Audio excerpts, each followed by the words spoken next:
Bismillah ar-Rahman ar-Rahim. Ashhadu an la ilaha illallah wahdahu la sharika lahu wa ashhadu anna Muhammadan abduhu wa rasuluh. Assalamu alaikum. Wa alaikum assalam wa rahmatullah. Just a little more energy here. Assalamu alaikum. Wa alaikum assalam wa rahmatullah wa barakatuh. Brothers and sisters, I have been asked to speak briefly about the topic about the Muslim history in America.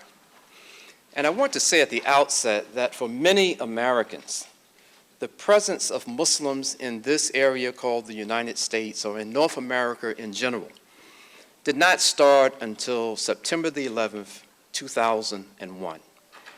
It was as if the history of Muslims and Islam in this part of the world had no meaning or no relevance whatsoever, even that we did not exist until 9/11.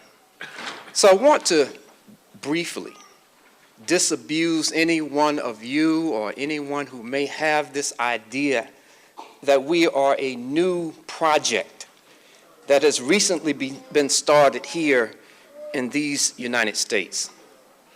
I want to just set a historical backdrop and just mention a couple of visitors to this land who were Muslim. When the history is written as it has been written, it records that in 889, a Muslim from Spain, from Spanish Muslim area in Andalusia, by the name of Qashqash ibn Said, sailed across the Atlantic Ocean and sailed back to Andalusia.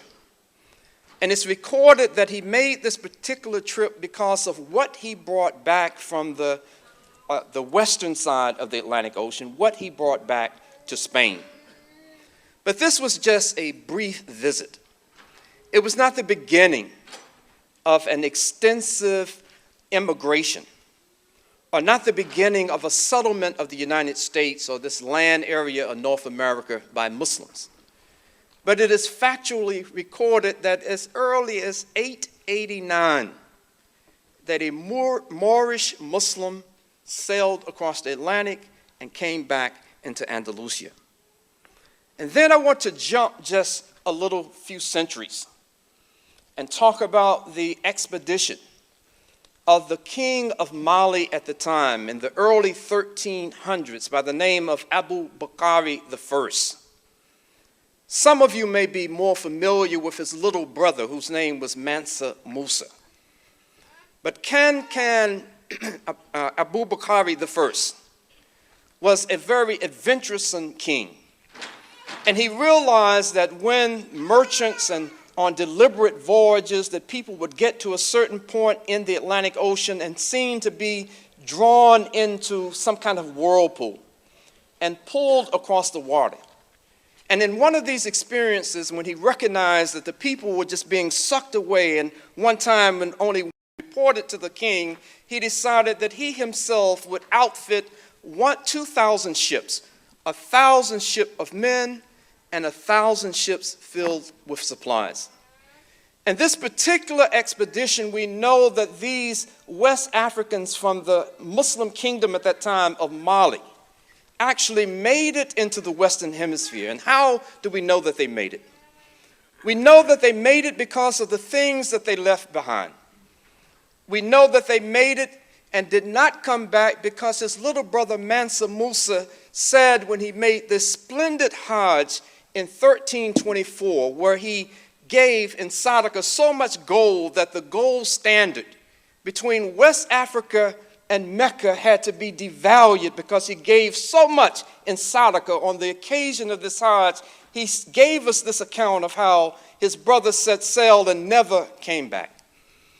But we know that he made it because of the things that were left behind, the coinage that was coming from the Mali Empire of the 14th century that was found in Central America, in South America, in the southwest of the United States.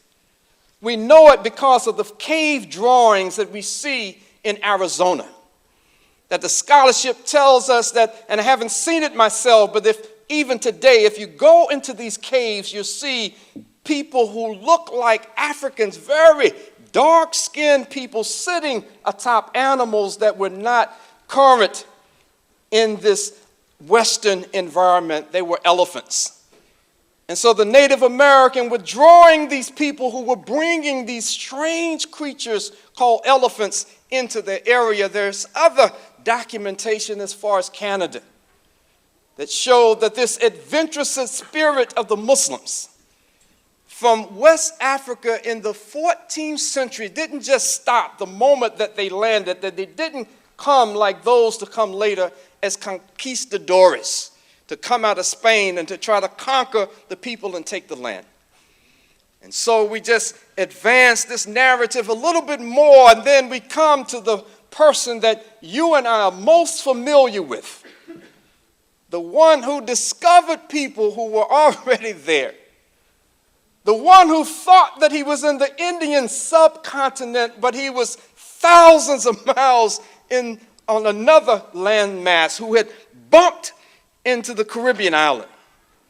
The one that is held in the history books as having discovered America in 1492, Christopher Columbus. But let me just say something briefly, because I know in Imam Zaid's presentation he will give us all of the history pre-1492 about Spain, but I just want to mention that if you and I know anything about this history and the history of Andalusia in 1492, it was a time when the Jewish population was totally expelled out of Spain.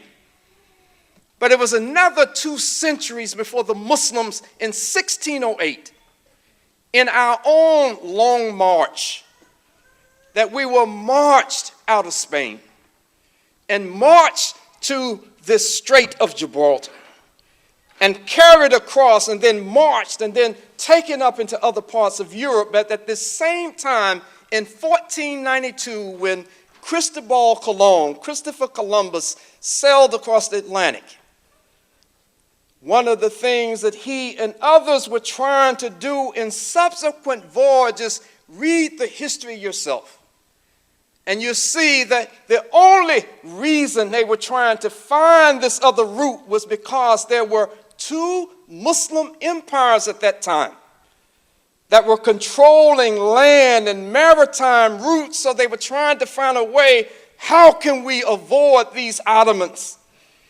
How can we avoid these Mamluks? Well, let's try sailing in the opposite direction. So we don't have to go across the land. We don't have to go in the waters that they control. Let's try something novel and different. So they start setting sail, and Christopher Columbus was just that cat's paw that reached over into this side of the world, actually thinking he was somewhere else. But they were trying to get to these spice lands and these lands of riches by going and circumventing the Muslim empires that control the landmass at the time. And so if we want to say, well, the only reason Chris was sailing in that direction was because of the Muslims, that we were the inspiration for them to even come this way in the first place, you could say that and have some validity to that. But if we look a little further into this history, as Chris came into this area, he made 3 voyages. He ended up as a slaver. Chris was a no good man. Don't believe the hype. Anything you read good about this man, don't believe it. He was an awful personality. And Chris, in his awfulness in his own writings, he talks about on his second voyage, as he went into the area of Cuba today, he looked and he saw this masjid sitting on top of a mountain. And Chris said that it was the most beautiful masjid I'd ever seen. Now here's a man who wasn't originally from Spain, but he had seen the architecture of the Muslims in Al-Andalus. And this man is saying that as I was coming on my second voyage, I saw the most beautiful masjid I'd ever seen on the top of a mountain in Cuba. What does that suggest to any of us? It should suggest that there had to be some Muslims who have traveled across this ocean before Chris. Allah knows best. No one can say with any certainty were these the descendants of Abu Bukhari the first, who traveled over 100 years before, about 150 years before Chris got lost. Chris talked about other experiences that he saw in this so-called New World, where he identified clearly these people of Muslims. He talked about the ships that he saw, and he said, these people look like Moors. The men had turbans on their head. The women, some of them were veils on their faces. Now, this is what Christopher Columbus is writing in his own handwriting in 1493. Brothers and sisters, at the same time and I have to put this on speed dial a little bit. But by the same token, it was not just the Spaniards and the Portuguese who were sailing into this new hemisphere. In the 1600s, we find the presence of the British throughout the eastern seaboard. And a strange thing happened when the British started coming into the New World, that after the Muslims were expelled in 1608 from Spain, after the Jewish community had either been forcibly converted or kicked out of Spain in 1492, that when the British came over, they brought with them many Sephardic Jews and Muslims. And many of these Muslims that is now historically documented was settling in these original colonies where the British were coming over and establishing. But because of their histories in Spain, they realized and recognized that no, we can't come over here calling myself Abdul Rahman. I can't come into this area necessarily identifying myself with a population that has been expelled out of Europe itself. And so when we look at this history and we dig deep enough, we find that there were Muslims, oftentimes the Moriscos, those who had to pretend at the point of death, the threatening of death in Spain before they were expelled, to pretend that they were Christian, or more specifically Catholic, in order not to be killed. If we move this narrative just a little further, we find that now we're at a point where we're talking about the history of Muslims in this country, where it's being peopled by Muslims. But this time it's not coming through adventurers and sailing across the Atlantic. It's coming in the bowels of slave ships. It's coming while these folks, the Europeans, are going into West Africa, going into North Africa, and they're capturing Muslims. And a footnote to this particular history that we all should hear, because you hear it sometimes from those who are enemies of Islam. They talk about, well, the Muslims sold their African brothers into slavery. This, in many cases, this was true. But we look in the time frames in which the transatlantic slave trade was most active, and we find that what was going on, that there was a jihad that was taking place in West Africa, and I don't have time to get into a lot of this, but that there was a jihad taking place between the Muslims against their non-Muslim people sharing the same space. And as was the practice, not just in West Africa, but in Arabia and so many other places, if you are a loser in a battle, you could become a prisoner of war, you could be sold into slavery. And so, yes, there were many Muslims who sold West Africans into slavery, but it was after, Allahu Alam, these jihads, where they were fighting against each other. They had no idea the kind of slavery that was awaiting on the other side of the Atlantic Ocean. Let me speed up a little bit here. So now we're talking about a transatlantic slave trade that is including Muslims in the bowels of these slave ships. We're talking about their coming, people are being kidnapped and snatched from their homes and from their families, torn apart, and forcibly brought to this country to enslave for what would go on for another 270, 280, 300 years. We're talking about a land mass and a group of people who had had glorious empires for Islam, but now found themselves at the brunt of the venom against by the European nations who hated what they had done in Spain for 800 years. They hated what they had done in enslaving white Christians in their raids and their pirates and other things. They hated this thing, so now it was time to take it out on the descendants of the people who had caused them so much problem in their imperialistic designs. Brothers and sisters, there are stories that are mostly biographies. They're not just stories. It's not like oral history that is retold. But there are biographies of many Muslims who survived the Middle Passage, the capture of the Middle Passage. They survived slavery and maintained their Islam throughout their entire period of enslavement. But these are the stories of a magnificent few.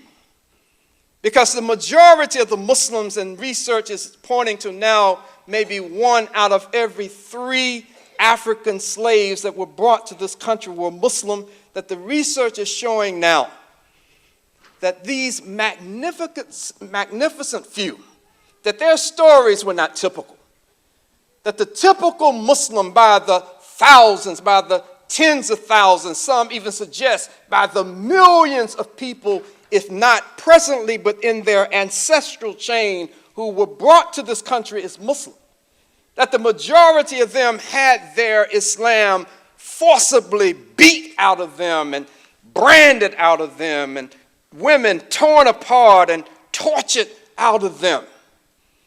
That particularly in the United States, they were separated. You had Hafiz of Qur'an coming to this area, and then being denied the ability to even recite the Qur'an in public or to pray in public.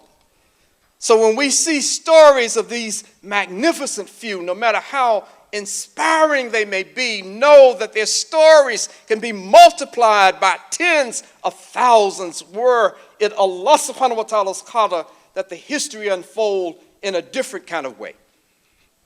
And so we have, and I'll just give briefly this story, and I have to fast forward through a lot of history here. But so we have the stories of people like my homeboy in North Carolina, Omar ibn Said. Omar ibn Said, if you read his story, was from West Africa, that he was captured and brought over as a slave. He was an educated, Islamically educated Muslim. That this was a person who was taken into slavery, brought into Charleston, South Carolina in the 1700s. That Omar ibn Said escaped from Charleston, but he was captured again in Fayetteville, North Carolina. He was put in a cell and was writing with charcoal on the walls, and people would come by and laugh and say that African has gone crazy. Look at the crazy stuff that he's writing on the wall.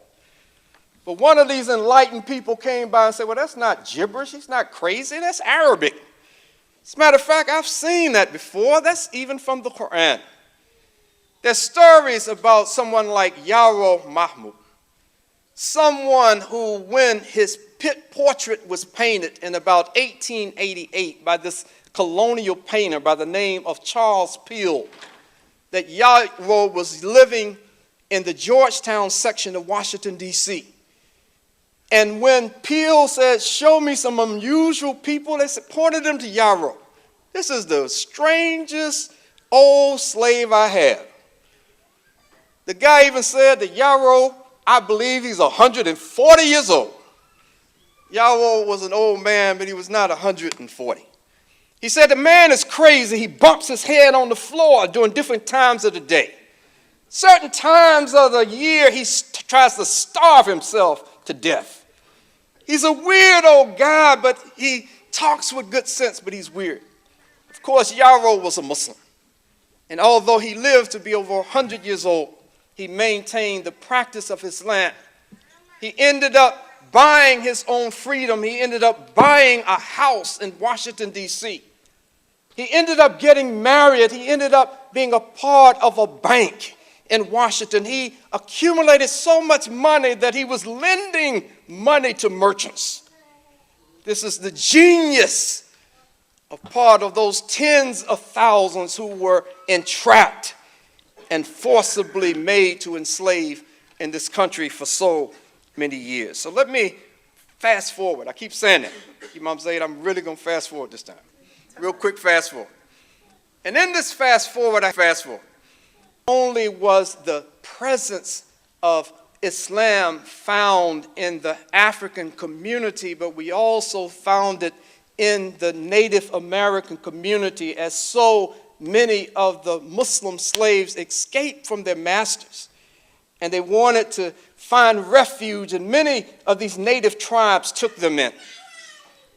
And so one of the tribes in the eastern part of the United States, the Cherokee tribe, up until the 1800s, that tribe would have Muslim-named chiefs in their tribes. Look at the dress of the Cherokees from that era. And you see the men wearing long shirts, and the women have things on their heads that Islam, whether it's the Seminoles or the Cherokees or throughout this country, that many of the Muslims interacted and married and had children with the native people. So Islam was also growing during this particular time. Let me quickly go on. In this period after the Civil War, that there was a presence of Muslims during in the Revolutionary War. There was the presence of Muslims in the Civil War. If anyone saw the movie, and most of you may have been too young to look at it, but you need to Google it, or not Google it, but go to Netflix and look up the movie Glory. This is a movie that stars Denzel Washington as one of the stars. And in this particular movie, it's a true story that's set during the period of the Civil War. It's about the 54th Free Colored Regiment out of Boston, Massachusetts. And this was a different kind of phenomenon, to have all black troops fighting in the Civil War. But then there was the 55th that came after this particular regiment. And it had included a Muslim by the name of Muhammad Ali ibn Said, I think his name is. I'm sorry, I've forgotten his name. Muhammad Ali ibn Said, I think is his name, who was a registered member of this 55th. So if you look at the movie about Denzel, you'll see the kind of struggles that are captured in this, but there was at least one Muslim in the next regiment. There are the history of Islam, and bringing this to a conclusion. Now, how am I going to cover 200 years in 2 minutes? But I'll do it. I promise I'm going to do this. That in the history of Islam, moving in the post-slavery era, moving into the era leading up to World War I, and after World War I, after World War II, up until 1965, the presence of Muslims in this country, for the most part, was determined and dictated by the immigration policies of this country. That if you go back and just look at the racist immigration policies of this country for so many years, citizenship in this country was only for white folks. No matter whether you were born here, you were brought here as a slave, it didn't matter. And until this legislation changed over the actual centuries, and until 1965, when a new immigration law was put into effect in this country, that many of your parents and your grandparents, until 1965, were very limited in their ability to migrate to the United States and establish a presence here in the United States. And so I promise I'll be finished in 2 minutes. I have done tremendous violence to legacies like El-Hajj Malik El-Shabazz, Malcolm X. I've done tremendous violence to legacies like Wally Akram out of Cleveland and so many others. So before he do like the Apollo Theater, they used to have the shows and they have the gong, and they come and pull you off the stage. Before my brother pulls me off the stage, assalamu alaikum.